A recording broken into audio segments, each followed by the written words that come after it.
A bênção da presença, a bênção da presença. Segundo Samuel, fazia anos, eu acho que eu não pregava no Velho Testamento. Vou falar bastante do Velho Testamento hoje. Recuperar o tempo perdido. Segundo Samuel, capítulo 6, verso 11, diz assim: a arca do Senhor ficou na casa de Obed-edom, em Gate, por 3 meses. E o Senhor abençoou Obed-edom e toda a sua família. A arca do Senhor ficou na casa de Obed-edom, em Gate, por 3 meses. E o Senhor abençoou Obed-edom e toda a sua família. Vou te explicar a ministração de hoje, vou te explicar algumas coisas, vou contar uma história para ti bem grandona. E depois dessa história nós vamos aplicar e extrair algumas lições dessa história. A nossa história vai ser contada até nós chegarmos exatamente aqui na casa de Obed-edom e de você entender por que a arca do Senhor, a arca da aliança, estava na casa de Obed-edom e por que permaneceu 3 meses lá. A ministração hoje, repito para você, é a bênção da presença. A presença de Deus, obviamente, nessa mensagem, está ilustrada, representada como a arca da aliança. Então, a arca da aliança foi construída como uma representação, não só como uma representação, mas como a manifestação de Deus entre o povo de Israel. O que é bênção, Neto? Bênção, tem um monte de frases para explicar, mas bênção é o favor divino. Seja na tua vida espiritual, como na tua vida material. Então, quando você ganha um dom, quando você cresce espiritualmente, quando você amadurece, quando você não precisa mais só de leite, como o apóstolo Paulo diz, mas já consegue consumir alimento sólido espiritualmente, você está sendo abençoado. Da mesma maneira que quando você cresce, a sua empresa cresce, o seu salário dobra e as bênçãos começam a vir materialmente, também é a bênção e o favor divino a respeito da sua vida. Não é só uma coisa e não é só a outra, são as duas coisas. Então, o mover, o favor divino, a graça de Deus sobre a tua vida vai e deseja te abençoar espiritualmente, mas também deseja te abençoar materialmente. Quando você olha para a Bíblia como um todo, você começa a perceber que no Velho Testamento, a ênfase da bênção sempre diz respeito às questões materiais. Então, sempre quando você olha um personagem bíblico e a Bíblia diz, e abençoou Jacó e tudo que ele tinha, significa que tudo que ele tinha foi dobrado, foi multiplicado. Se ele tinha uma ovelha, agora ele tinha 30. Se ele tinha 30, agora ele tem 300. Então, a bênção no Velho Testamento é muito focada, expressada nas questões materiais. Quando você vai para o Novo Testamento, o foco da bênção sai das questões materiais e vai para as questões espirituais. Então o apóstolo Paulo vai nos dizer que nós estamos assentados com Cristo nas regiões celestiais. Nós já fomos abençoados em Cristo nas regiões celestiais com as bênçãos espirituais e com todas as sortes de bênçãos.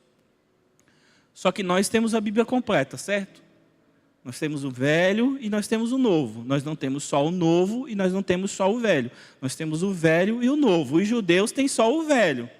Então se você for falar com um judeu hoje e vão falar sobre a bênção de Deus, ele vai dizer dinheiro.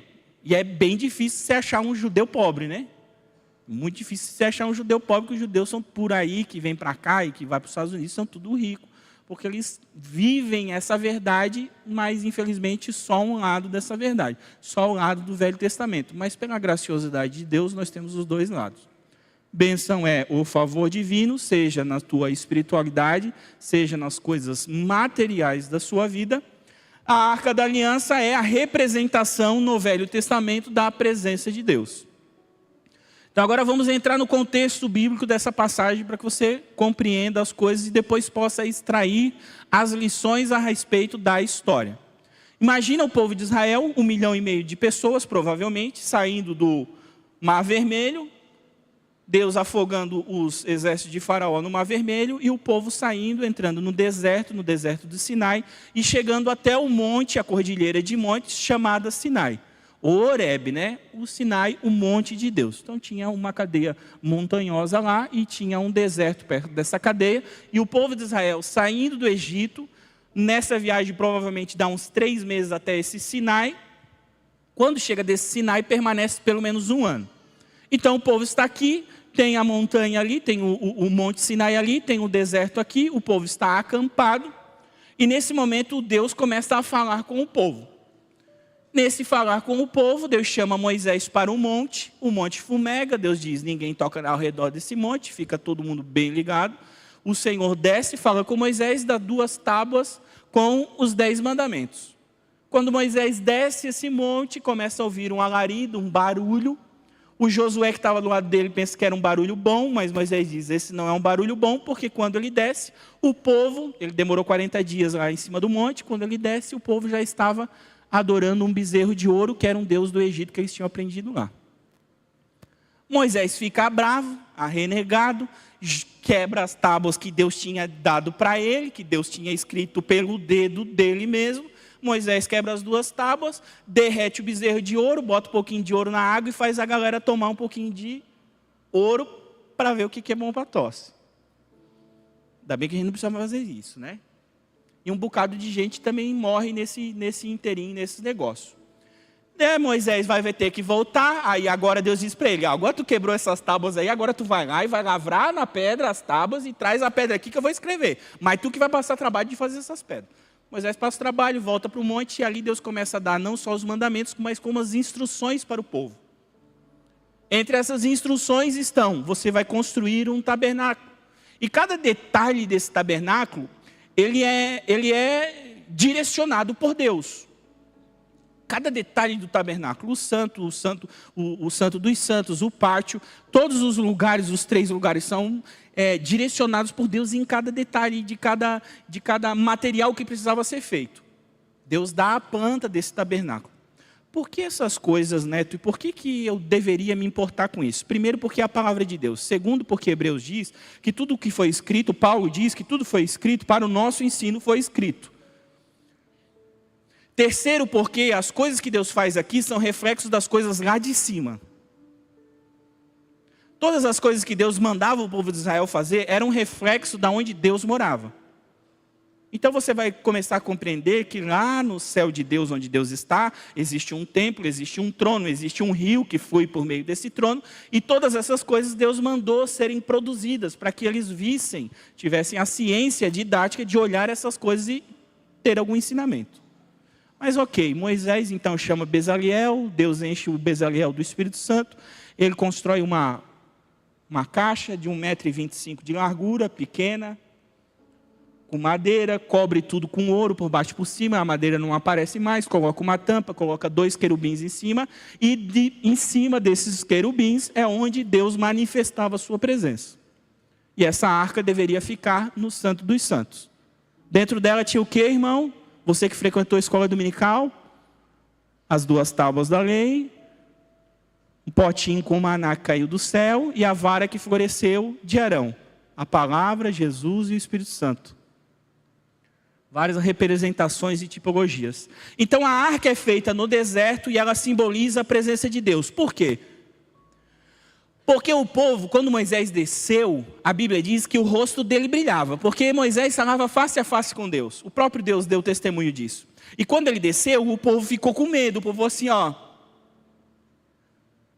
povo falou assim, meu Deus, não vamos subir, não vamos falar com Deus. Moisés, vai lá, tu fala, e depois que tu falar, tu desce, coloca um véu no teu rosto, e aí nós vamos receber de ti. Por isso, que você canta, que a gente canta a morada, dizendo, me tira o medo, que me faz dizer, Moisés, suba no meu lugar, me faz entender. Por quê? Porque o povo rejeitou falar com o próprio Deus e pediu que Moisés fosse esse tipo de intercessor. Logo, Deus deu uma arca, uma representação, para que estivesse no meio do povo, e não o próprio Deus, a sua presença no meio do povo, mas uma representação onde havia uma manifestação, mas quem usufruía dessa manifestação? Moisés. Então Deus descia no Sinai, Deus descia na tenda do encontro, na tenda da congregação, que tinha lá de Moisés, aí a fumaça me esconde, só teus olhos me veem. A fumaça escondia Moisés e Moisés falava com Deus. O povo ficou 40 anos nesse deserto, porque era teimoso, era um povo de dura serviço. E durante toda essa caminhada tinha o tabernáculo, tinha a nuvem, né? E quando a nuvem de dia, quando ela se movia, o povo levantava o tabernáculo, levantava suas tendas e andava um pouquinho. Pensa assim, 1,5 milhão de pessoas. Como diria o Voz da Verdade, os seus sapatos não se gastavam, as suas roupas não se gastavam.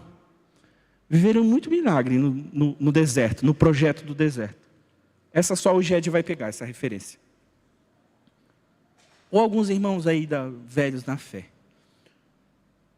Então o povo está ali, está no deserto e agora vai juntando 40 anos até chegar à terra prometida. Por causa da sua teimosia, o pastor Rob pregou semana passada, se não me falha a memória, falando, né, que todo mundo, até que todo mundo morresse, e depois só sobrasse Josué e Caleb para entrar na terra prometida. Quando eles entraram na terra prometida, a leste de Israel, lá em Israel, o rio Jordão faz uma divisão a leste, e eles entraram, o que entrou primeiro na terra prometida? A arca do Senhor e os levitas. Então eles colocaram, Deus mandou, coloca a arca do Senhor na frente, com os levitas, e quando os levitas pisaram o pé no rio Jordão, o rio se abriu, porque a presença de Deus estava entrando na terra prometida. Aí começa o livro de Josué. Josué tem muitas batalhas, a arca do Senhor fica numa cidade chamada Siló, dentro do tabernáculo, e se estabelece lá. Passa o livro de Juízes, onde é terrível, né? Cada um fazia o que queria, e toda coisa ruim, errada e louca tem nesse livro de Juízes, até chegar o livro de 1 Samuel, onde está a passagem, o versículo que eu falei para vocês. Nesse momento, em 1 Samuel, o povo de Israel inventa de guerrear com os filisteus. Essa é uma guerra meio que necessária, mas desnecessária, porque Deus tinha dado a terra, era para eles expulsar o povo da terra. Eles nunca conseguiram expulsar todo mundo da terra corretamente e obedecer a Deus 100%, logo viviam em guerra com esses povos. E aí existiu uma guerra entre esses povos. O sacerdote do povo de Israel era um homem chamado Eli, e ele tinha 2 filhos chamados Ofni e Finés, que não eram lá dos mais crentes. Na verdade, eles eram, diz a Bíblia, filhos de Belial, que na nossa tradução de agora seria endemoniado, encapetado, atribulado. Eram 2 atribulados, e o povo de Israel inventou de entrar em guerra com os filisteus, ele levou uma coça, perdeu, morreu 30 mil soldados, eles começaram a recuar e tiveram a brilhante ideia: e se nós pegar a arca do Senhor e levar para a guerra junto com a gente? Vamos ver o que dá, é a presença do Senhor, é Deus, Deus não vai deixar a gente perder. Pegaram a arca do Senhor, chamaram Ofni e Finéias, o Eli ficou na sua cadeira de balanço, já era velho, já era gordo, ficou na cadeira de balanço, levou os 2, levaram para a guerra. Resultado, perderam a guerra e perderam a arca. Os filisteus tomaram a arca do Senhor, levaram para o seu templo, acho que na cidade de Gate, não se lembro da cidade, e inventaram de colocar essa arca no templo de Dagon, que era o deus da agricultura dos filisteus. Quando acordaram de manhã, aconteceu uma coisa muito interessante: o Dagon estava no chão diante da arca do Senhor. Colocaram a arca nos pés de Dagon, e Deus fez com que Dagon caísse aos pés da arca do Senhor. Eles pensaram assim: isso deve ser uma coincidência, vamos levantar o Dagon e vamos deixar ele em pé aqui e deixar essa arca aí. O que aconteceu no outro dia de manhã? O Dagon estava sem os braços, sem as pernas, sem a cabeça, caído diante da arca do Senhor. Aí eles começaram a entender que a boca não era boa e que eles precisavam se livrar daquilo, porque não foi uma boa ideia tomar a arca do Senhor do povo de Israel, mesmo que eles tivessem ganhado a batalha. Vai para um, vem para outro, um monte de gente olha para dentro da arca, morre, ganha um monte de úlcera, tem um monte de problemas, e eles pensam: meu Deus, o que é que nós vamos fazer? Aparece um sábio lá e diz: olha, bota essa arca levada num carro de boi para um terneiro, e coloca um monte de ouro de oferta, e deixa que Deus vai guiar o terneiro. Deus guia o terneiro leva a arca para a casa de um cara chamado Abinadab. Estamos aí? Estamos acompanhando? Aí a arca está na casa de um camarada chamado Abinadab, e ela passa dentro dessa casa durante 70 anos. Ele morre, vem Samuel, né, que ouve o Senhor falar, antes que a lâmpada do Senhor se apagasse, ouve o Senhor falar e vira o profeta, o juiz do povo de Israel, Enquanto Samuel está governando, sendo juiz de Israel, a arca está lá na casa de Abinadab. Deus escolhe Saul, a arca continua na casa de Abinadab. Saul reina durante 40 anos no povo de Israel. A arca está onde? Na casa de Abinadab. Aí chega um homem que amava a presença de Deus, um homem escolhido por Deus, o maior salmista da palavra, o tipo de Cristo, e ele fala: onde está a arca do Senhor? Aonde está a presença de Deus? Nós precisamos trazê-la de volta para Jerusalém. E o pessoal avisa ele, está lá na casa de Abinadab, já faz um tempão, ninguém nem estava preocupado, mas Davi estava preocupado com a presença do Senhor. Ele vai lá na casa de Abinadab, convoca alguns levitas, um tal de Uzá e Aiô vão na arca. Eles pensam: vamos impressionar Deus. Construíram um carro de boi muito bonito, novinho, pegaram 2 bois da melhor qualidade, colocaram a arca no carro de boi, Aiô ia na frente, Uzá ia atrás. E aí foram levando para Jerusalém. Mas não deu muito tempo, os bois tropeçaram no meio do caminho, a arca ia caindo do carro de boi. O que aconteceu? Uzá resolveu colocar a mão e ajudar a arca do Senhor e não deixar ela cair. Aí o Senhor matou Uzá naquele mesmo momento, ele morreu, ficou todo mundo triste, sem saber o que fazer. O que nós vamos fazer? Nós estamos tentando trazer a presença do Senhor para Jerusalém e acontece essa morte. Vamos, quem que está mais perto aí? Obed-edom mora ali na esquina. Vamos levar a arca do Senhor para a casa de Obed-edom. E aí a gente chega no versículo que eu li para vocês. A arca do Senhor ficou durante 3 meses na casa de Obed-edom, e o Senhor abençoou toda a casa dele. O soldado foi lá, contou para Davi e disse: Davi, tu não sabe o que aconteceu com Obed-edom, ele está sendo abençoado sobremaneira. Foi só 3 mesinhos, mas ele está sendo abençoado sobremaneira. Davi diz: opa, então voltamos ao nosso plano original, mas vamos ler um pouquinho a Bíblia para saber o que precisa ser feito para carregar essa arca. Aí eles vão lá ler a Bíblia e vão perceber que para carregar a arca não podia botar em carro de boi, precisava ser levado em varal, tinha que ser levado nas costas. Só os levitas da família de Coate, que era um homem, neto, bisneto de Levi, que poderia levar essa arca. Aí chamaram os coatitas, pegaram esses caras e falaram: vamos lá pegar essa arca e vamos trazer de volta para Jerusalém. Foram esses camaradas, pegaram a arca, a cada 6 passos que eles davam, havia um sacrifício.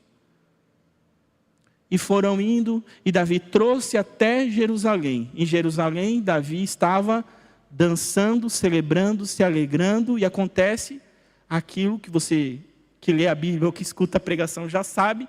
Ele estava rodando e dançando, e aí a Mical viu do 2º andar, olhou para ele e falou: Davi, que vergonha. Tu está dançando, se alegrando, parece qualquer um, nem parece que tu é rei, estás rodopiando aí no sapatinho de fogo. Canela de fogo aí, o pessoal está olhando, está feio. O Davi não dá uma boa resposta para Mical. Na verdade, a resposta de Davi para Mical é bem dura. Mas ele diz: se eu precisar me humilhar ainda mais na presença do Senhor, ainda mais eu me humilharei. Depois de Davi reinar, só para você matar a sua curiosidade, a arca permanece no templo, faz o templo de Salomão. Salomão faz o templo que construiu, mas que Davi que deu os materiais. Ele faz o templo, bota a arca dentro dos santos, que vai durar até o reinado do rei Josias, aquele menino que foi escolhido por Deus e que se lembrou da palavra de Deus e falou para o povo voltar. Mas aí também já era tarde, os babilônicos vieram, quebraram o templo, destruíram tudo, e não sei mais onde está a arca. Você pode ver o Indiana Jones, que ele diz que está com o Hitler, né, que o Hitler estava querendo a arca. Mas eu acho que o Senhor escondeu a arca em algum lugar e nós nunca saberemos, porque não é necessário. Amém. Essa era a história. Agora vamos para as lições. Vamos para as lições. Primeira lição: a presença de Deus não pode ser manipulada de acordo com a sua vontade. A presença de Deus, ela não pode ser manipulada de acordo com a tua vontade. Está lá o povo de Israel perdendo a guerra e pensa: poxa, inventamos de fazer uma guerra, estamos perdendo, o que eu quero? Eu quero um talismã, eu quero que a presença de Deus seja o pé de coelho, eu quero que a presença de Deus seja um talismã na minha vida, que eu use uma carta, um coringa, que eu use na medida em que eu precisar, mas quando eu não precisar, eu deixo guardada no baralho. Era isso que o povo de Israel estava fazendo. O povo de Israel não foi lá na arca perguntar assim: Senhor, é para nós fazer essa guerra? Davi fazia isso. Toda guerra que Davi entrava, ele pegava o colete sacerdotal, intercedia a Deus e perguntava: Senhor, o que nós vamos fazer agora? É para guerrear? Não é para guerrear? É para lá? É para ir para cá? É para ir para lá? Deus dava até estratégias de batalha para Davi. Ele dizia: não, agora tu vai por trás da copa das amoreiras. E quando tu passar por trás da copa das amoreiras, elas vão estremecer e já vai botar medo no inimigo. Mas o povo de Israel não pensou isso. Então, de alguma maneira, ele queria manipular a vontade de Deus, a sua própria vontade.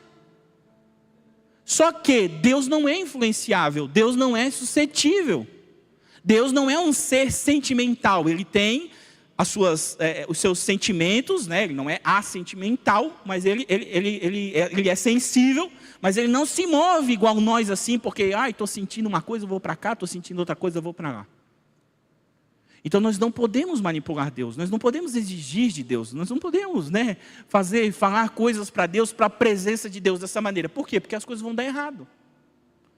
Então o povo estava pensando: não, mas se a arca for, Deus não será envergonhado. Deus não foi envergonhado porque Dagom caiu. Mas o povo foi envergonhado. Por quê? Porque não consultou a presença de Deus no momento que precisava ter consultado. E depois quis fazer o quê? Uma manipulação. Então a presença do Senhor, o Senhor Jesus, Deus, o Espírito Santo, no Velho Testamento é a presença, né? E no Novo Testamento é o Espírito Santo. No Velho Testamento é a arca, a presença, a representação de Deus. No Novo Testamento é Jesus como a expressão exata de quem Deus é, e depois ele mandando o Espírito Santo para estar dentro de nós. Então considere que quando eu falo da presença, eu também estou falando do Espírito Santo. O Espírito Santo não pode ser manipulado. Sabe, às vezes, as minhas filhas, elas falam assim: por favorzinho, pai. Elas fazem um jeitinho, uma carinha, elas pensam que me pegam assim, só porque fez um jeitinho bem meigo e tal. Às vezes me pega. Mas não dá para fazer essas coisas com Deus. Não dá para a gente manipular Deus. Não dá para a gente tentar manipular a presença de Deus. Deus não é manipulável. Segunda lição: a presença de Deus é juízo para os ímpios. E também traz juízo para a nossa vida. A presença de Deus traz juízo para os ímpios, mas também traz juízo para a nossa vida. Por quê? Porque na presença de Deus há santidade. Então, foi juízo para os filisteus. Eles pensaram que iriam colocar um Deus e que a arca iria se dobrar diante desse Deus, que a presença de Deus ia se dobrar diante de outros deuses, e perceberam que aconteceu o contrário daquilo que eles estavam imaginando. Mas a presença de Deus na nossa vida, ela também vai trazendo luz para as coisas erradas que nós fazemos. Então, na medida que nós vamos crescendo na presença de Deus, nós também vamos crescendo em santidade. Por quê? Porque a presença de Deus, ela ilumina. Quando Moisés vai falar com Deus na sarça ardente, na sarça que pegava fogo e não se consumia, Deus diz: Moisés, eu estou por aqui, tira as tuas sandálias dos pés, porque o lugar que tu está pisando é santo. Na medida em que nós crescemos na presença de Deus, algumas coisas elas vão ficando desgostosas na nossa vida, algumas coisas vão doendo mais. Por quê? Porque nós estamos crescendo na presença, crescendo em santidade. Terceira lição: a presença de Deus não fará nada onde há indiferença. Olha que eu falei para vocês frisar. A arca do Senhor passou 3 meses na casa de Obed-edom. A arca do Senhor passou 70 anos na casa de Abinadab. 3 meses na casa de Obed-edom serviu para abençoar ele, a sua família e a sua casa. Serviu para que todas as pessoas vissem e dissessem para Davi: Deus está abençoando a casa de Obed-edom. Agora eu quero que você procure na Bíblia alguém falando ou dizendo a respeito da presença de Deus na casa de Abinadab. A mínima palavra de algo que tenha acontecido na casa de Abinadab que nos dê para dizer: não, lá também a presença de Deus aconteceu alguma coisa. Por quê? Porque a presença de Deus não vai fazer nada aonde há indiferença da nossa parte. Porque Deus é uma pessoa. E sabe o que mata relacionamento? Indiferença. Raiva não mata relacionamento. Às vezes a gente já teve raiva de Deus, já teve, pode ter de novo raiva de Deus. Mas raiva não é indiferença. O problema é quando há indiferença. O problema é quando você passa um mês sem orar e isso não dói o teu coração.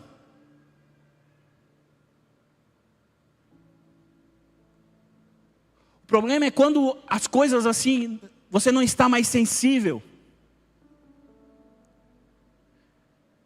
O problema é quando você está 20 anos na igreja, 30 anos na igreja, e você nunca mais falou uma língua estranha, nunca mais se alegrou na presença do Senhor. E isso não te consome. Isso não te traz uma gana, isso não te traz uma vontade de busca, isso não cria em ti uma sede. Por quê? Porque é a indiferença. A presença do Senhor está na sua casa, mas você está com o coração indiferente quanto a essa presença. O Senhor não vai te forçar. Veja que o apóstolo Paulo, ele diz em 1 Coríntios, procurai com os melhores dons, com tudo que profetizeis. E ele vai dizer, não apagueis o Espírito. Não apaguem o Espírito, a presença de Deus na nossa vida, o Espírito Santo, ele diz, não apaguem. Olha a seriedade com que ele está falando. A presença de Deus estava firme na casa de Abinadab, mas o que estava acontecendo na casa dele, na vida dele? Qual é a prova? Qual era a experiência? Cadê? Não tem. Estava indiferente. E às vezes a gente anda na igreja, vive na igreja, até serve, até engajado, empolgado, mas cadê a presença? Cadê aquela coisa que nos distingue? Cadê aquela coisa que é a diferença? Nosso coração está indiferente, nosso coração está insensível. Nós achamos a igreja legal, às vezes até parece um clube social. Eu tenho amigos, eu tenho ajuda. Eu sigo pessoas. Eu participo de um ministério, eu sirvo. A presença. A presença. Quarto ponto, a presença não deve ser tratada de qualquer maneira.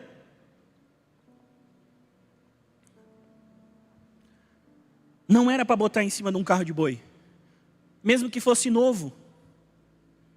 Mesmo que fosse um carro de boi novo, e a Bíblia enfatiza que é um carro de boi novo, a arca não era para estar em cima de um carro de boi, porque era para a gente levar.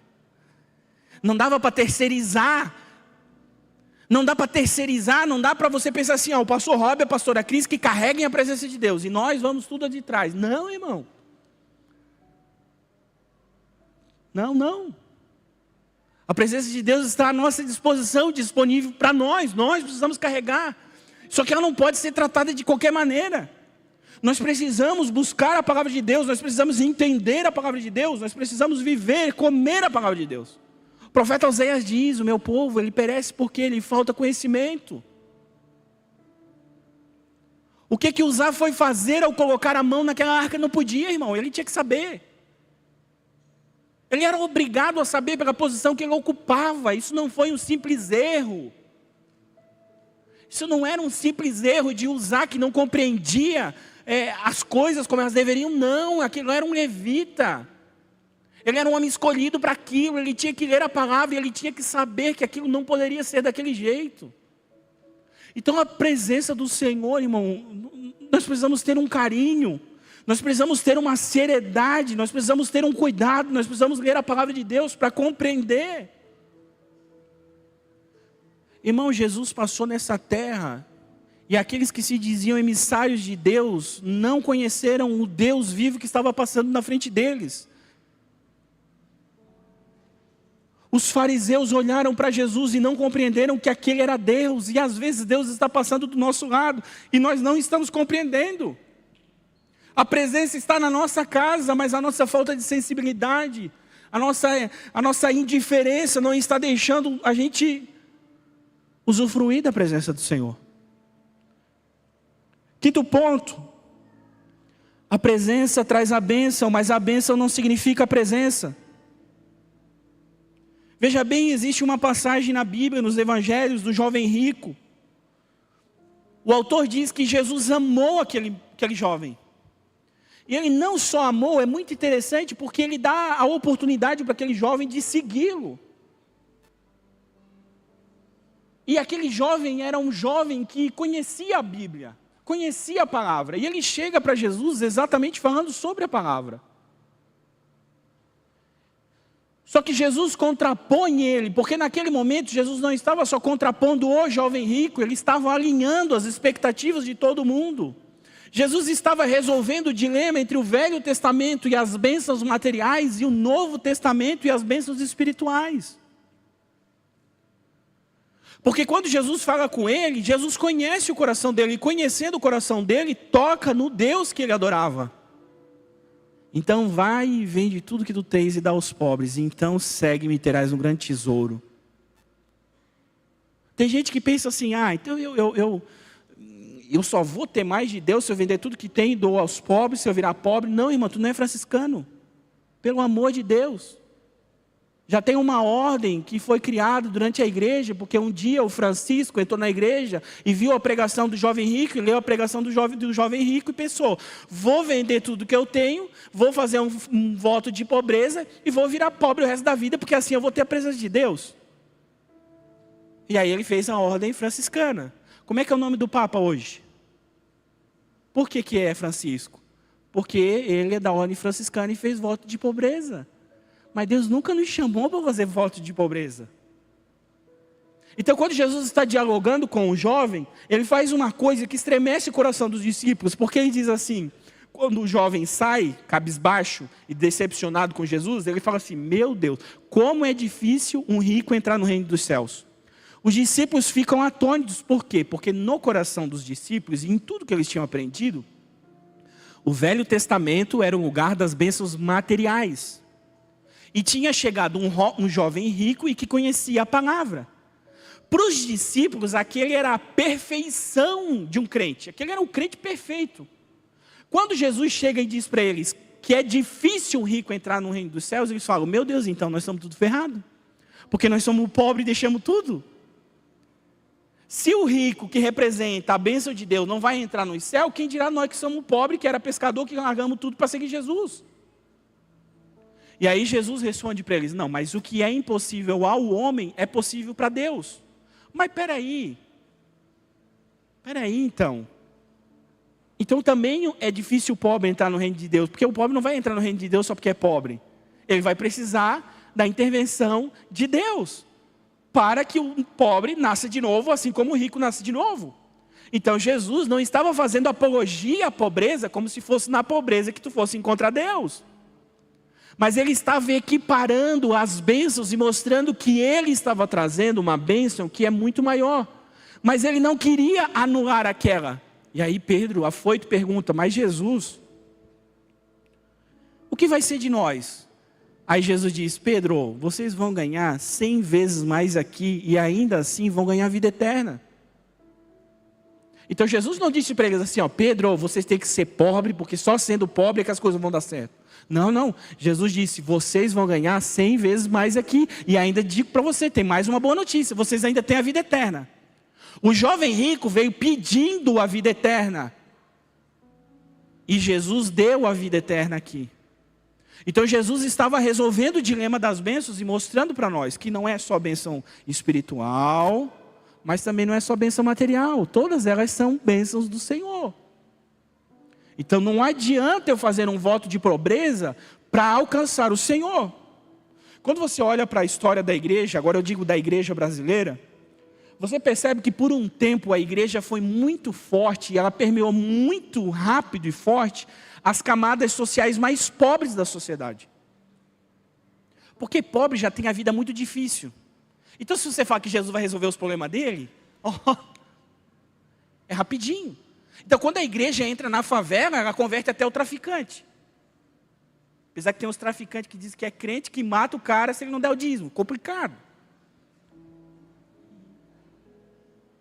Mas é lá no Rio, né? Os traficantes evangélicos. Mas a igreja permeou muito rápido pelas camadas mais pobres, por causa da extrema necessidade. E hoje a igreja ela vai entrando em outras camadas da sociedade. Só que essas coisas são novas. Então o que aconteceu com a igreja brasileira? Ela entrava nas camadas mais pobres e começou a pregar o quê? Um evangelho da pobreza. Que era, você vai chegar perto de Deus na medida em que sofrer. E quando tu contava uma história triste da tua vida, quando tu contava o sofrimento, o irmão pegava e te dizia, é isso aí, irmão, é cada um com a sua cruz, né? E aí toda a vida era a cruz se transformou no quê? Na angústia, na tristeza, na pobreza, e no pobre tem que sofrer. Aí veio uns camaradas e foram para o outro lado e inventaram a teologia da prosperidade.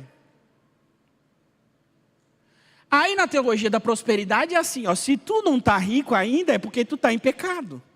Se tu não está rico, se tu não cresceu, se tu não foi abençoado materialmente por Deus, é porque tem alguma coisa errada na tua vida. Ou seja, é um 880, ou tu fica pobre para ter Deus, ou na verdade tu tem que ter rico, que se tu não for rico, tu não tem Deus na tua vida.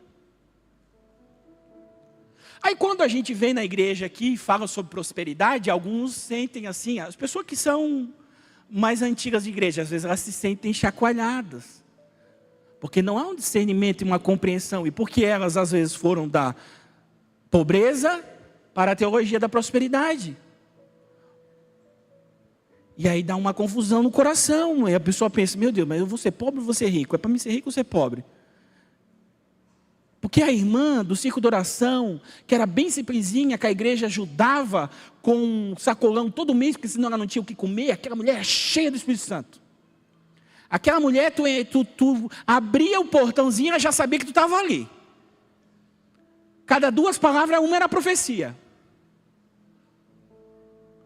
Aí o povo atinou que a presença de Deus é manifesta em pessoas mais simples. A gente não usa a palavra pobre, né? A gente usa a palavra simples. Mas não é mais simples, não, é mais pobre. Sem dinheiro. Mas isso não tem nada a ver. Não tem nada a ver nenhuma coisa nem outra. Nós não estamos pregando o evangelho da pobreza e não estamos pregando a teologia da prosperidade. Mas nós queremos e desejamos e pregamos a prosperidade da palavra de Deus.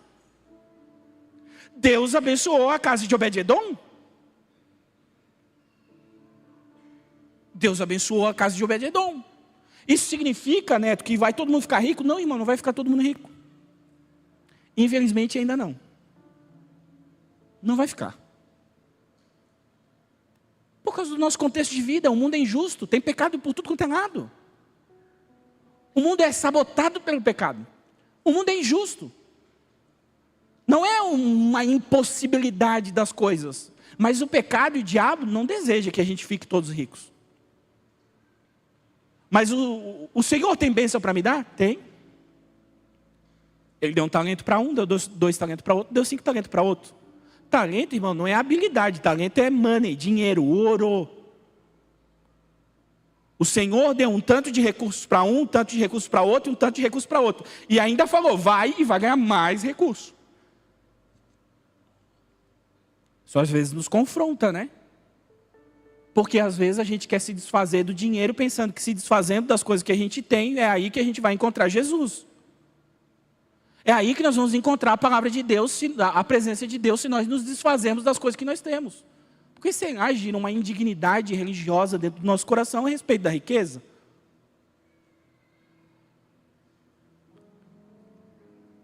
Aí a gente vai para o 6º ponto. Não é a presença ou a bênção. É a bênção que flui da presença. Deus não está dizendo assim, ou você quer um ou você quer outro. Ou você tem a minha presença, ou você tem as bênçãos.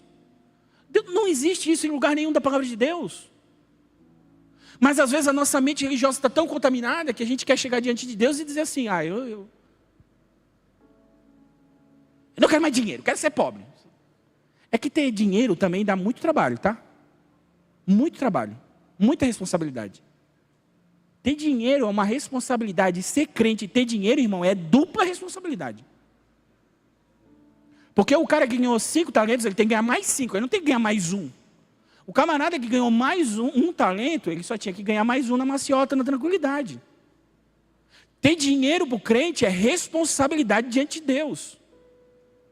Eu quero ser rico. Depende do momento, todo mundo quer ser rico. Quando pega para ver que tem que trabalhar um monte, tem um monte de responsabilidade, e às vezes nem dorme direito, aí já diz, não, mas deixa, tá bom minha vida como está. O apóstolo Paulo falou isso. Irmãos, aqueles que querem ser ricos, Deus abençoe, mas vão se encher de problema na cabeça. É só isso que tem que saber. Vai dar trabalho ser rico. Mas não é que é pecado, não é que é errado, não é que ser rico vai ter a presença de Deus ou não vai ter a presença de Deus. Então o diabo, às vezes, ele coloca no nosso coração uma ideia de dicotomia. Ou eu pego a bênção de Deus, ou eu vou ser rico. Porque se eu quiser as duas coisas, não vai dar certo. Não, irmão, vai dar certo sim. Abraão era rico. Oxe, 318 servos. Tem alguém aí que tenha 318 empregados? Não? Alguma empresa aí que tenha 318 empregados? Irmão, o cara era rico. Sabe o que Deus chamou ele? De amigo. Meu amigo Abraão. Meu amigo Abraão. O homem tinha a presença de Deus. O homem é o nosso pai na fé. Então não é a riqueza ou a pobreza. Não é a riqueza ou a pobreza. Não é a bênção ou a presença. Não. Eu quero a presença, mas eu também quero a bênção que flui da presença. Obed-edom, a arca foi para a tua casa, irmão. A presença foi para a tua casa. E da presença advém o quê? A bênção. Espiritual e também material. O Senhor está nos devendo alguma coisa? Não, Deus não nos deve nada. Deus não está nos devendo nada. Deus não está nos prometendo que vai deixar rico. Mas há uma bênção do Senhor disponível para nós.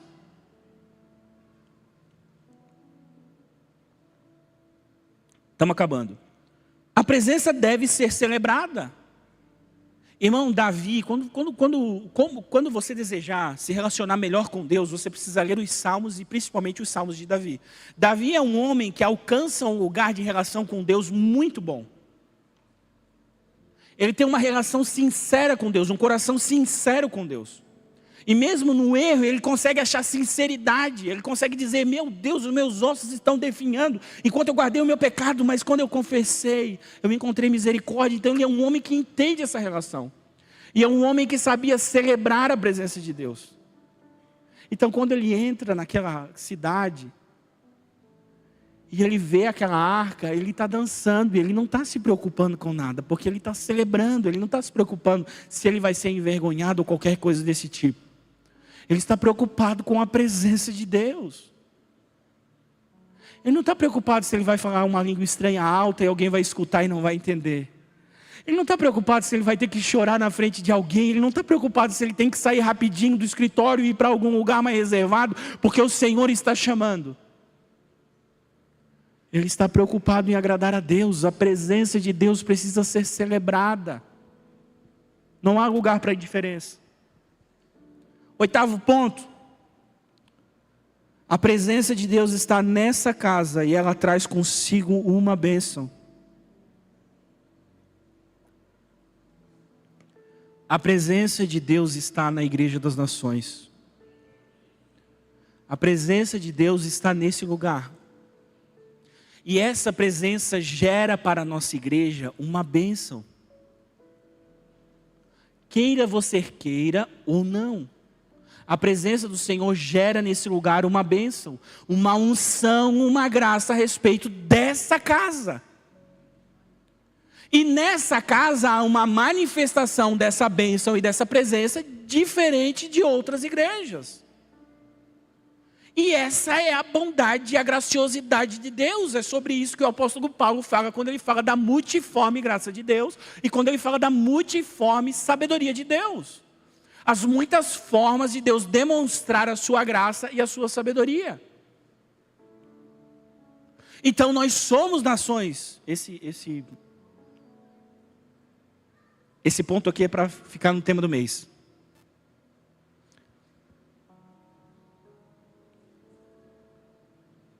A presença de Deus está sobre essa casa. Existe uma visão, existe uma direção, existe algo que flui dentro dessa igreja. E que você precisa fazer parte, irmão. Você não pode ficar alheio àquilo que o Senhor está fazendo. Eu sei que se eu falar assim, todos os empreendedores levantam a mão, a metade dessa igreja é de empreendedor. Não é uma questão de moda, é uma questão de unção. É o desejo do Senhor para essa igreja. Pode ser que outra igreja tenha um outro viés, tenha um outro tipo de atuação, goste mais de atuação política, goste mais de atuação com ações sociais e tal. Não, irmão, aqui você está sendo chamado, impulsionado por Deus para ir ao mundo, para conquistar, para lutar, para sonhar. Aqui você está sendo impulsionado porque a presença de Deus sobre a nossa casa, sobre essa igreja, está nos direcionando a isso. Mas você pode ser indiferente. Você pode ser Abinadab. Você pode permanecer nessa igreja e ser Abinadab. Não quero te julgar. Nem quero que você seja Abinadab. Mas você pode passar 70 anos nessa igreja e as coisas não acontecerem na sua vida. Porque você não está tomando posse das bênçãos que são derramadas. Assim como o Salmo 33, que diz que a bênção, o óleo desce sobre a cabeça de Arão, desce sobre a sua barba e desce sobre as suas vestes, até a orla das suas vestes. Ó, quão bom e quão suave é que os irmãos vivam em união. Ó, quão bom e quão suave é que os irmãos vivam em união. É como óleo precioso que desce sobre a cabeça, vai para a barba e desce sobre a orla das vestes do sacerdote. Porque ali o Senhor ordena a bênção. A bênção vai caindo, irmão. Você tem que pegar.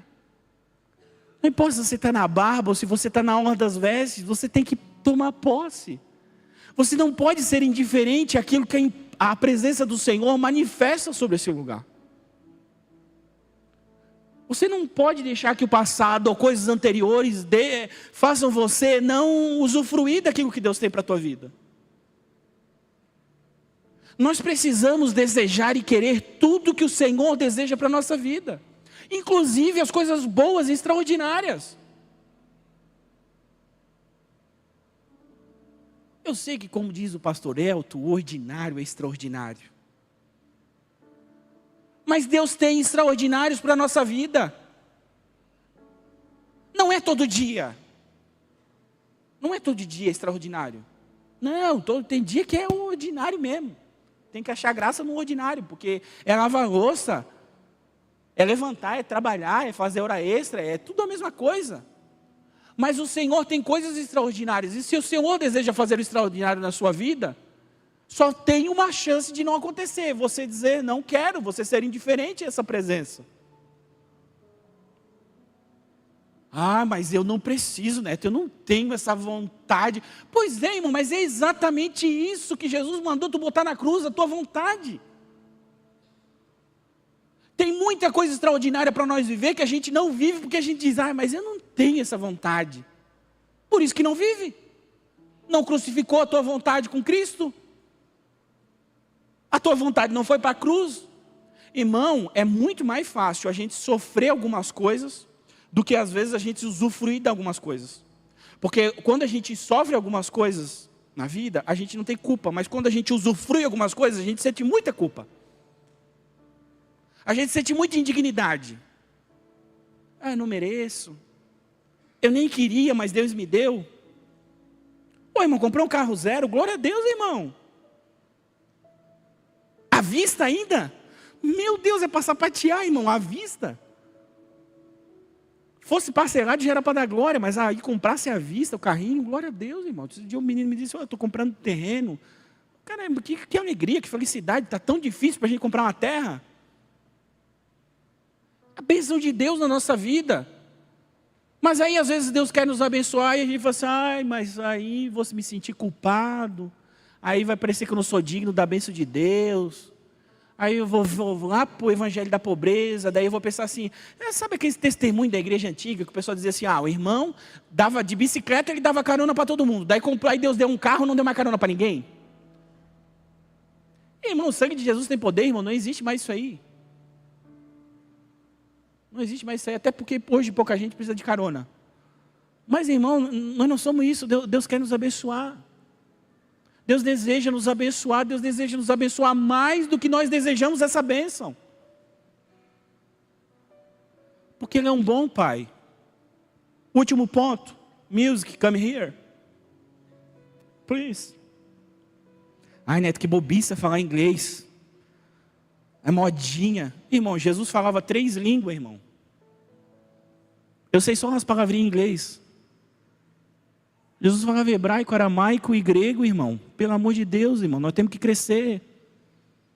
Nós somos a igreja das nações, irmão. Tá bom, é legal ir para o Chile, para o Paraguai, que eu já fui para o Paraguai, comprar uns apetrechos, né? E já fui para o Chile. Para o Paraguai foi de carro, para o Chile foi de avião. Mas eu quero ir para fora, irmão. Precisa ir para fora, para um lugar diferente. Umas coisas assim, da gringa de verdade. Nações Cultura, irmão. Teacher Lucas e Teacher Carol. Aleluia.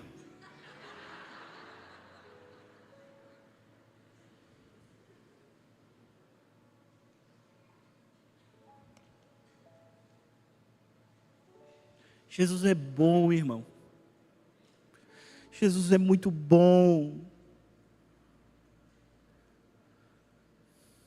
Eu só quero sofrer aquilo que Jesus quer que eu sofra de verdade. Eu não quero sofrer aquilo que o Senhor não trouxe de sofrimento na minha vida. Se o Senhor trouxer algum sofrimento para me deixar melhor, para me curtir, como Ele faz com o ouro, com a prata, eu aceito. Mas se não for Jesus querendo que eu sofra, eu não quero sofrer. Mas se Jesus disser, não, meu filho, para te arrumar algumas coisas na tua vida, eu preciso colocar esse sofrimento, amém, então. Esse eu preciso aceitar, eu preciso entender. 8º e último ponto. A presença de Deus é a única coisa que nos importa. E você deve estar com a cabeça revirada. Porque eu estava falando até agora de bênção, agora eu digo que a presença é a única coisa que importa, porque eu estou falando que a bênção flui da presença. A bênção boa é aquela que flui da presença, então a presença é a única coisa que nos importa. Porque quando a presença vem, a bênção vem a reboque. Quando a graça vem, ela vai mudando todas as coisas. Quando a arca repousa sobre a sua casa, ela abençoa a sua família. Ela abençoa suas relações, ela abençoa todas as coisas. Todo o resto é consequência da presença. Olha o que Moisés disse, coloca de pé.